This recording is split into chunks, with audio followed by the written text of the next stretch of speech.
Go. All right, just wanted to do a quick video on installing an electrical outlet, which there's proper ways and improper ways of doing it. So first of all, I've got an outlet here. I'm installing a GFCI outlet in my own bathroom here. It's going to be for a nightlight and any other uses that we've got for it. But first of all, when you're installing GFIs, there's a taped area of the GFI to take it to another outlet to protect everything GFCI downstream.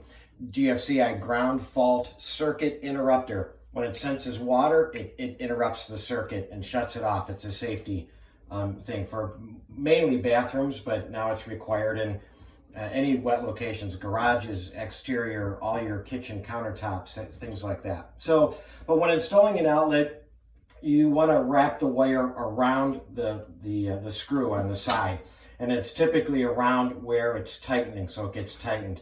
A lot of these have inserts that you can push them in, but most electricians will tell you that they like to wrap around the screw. It's the most secure, so it never gets loosened up. Also, a lot of times when I'm doing home inspections, I see reverse polarity, meaning that the white wire was installed on the hot side and the hot side was installed on the neutral. Which will give me an indication of an odd lighting when I plug my tester into it. I'll know that there's reverse polarity. The white wire always goes on the same side as the ground wire. So that's, if you're ever installing an outlet, it's a quick, simple way to know that your neutral is on the right side.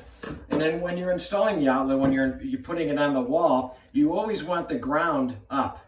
A lot of outlets are installed like that, and you know it's not a huge deal. But if you think about it, when it's installed upside down and the plug becomes loose and hanging, you can get a child or somebody can touch this or reach in there with something. So when you get it installed properly and the ground is up, you know, that's less likely to happen where you've got an issue of a loose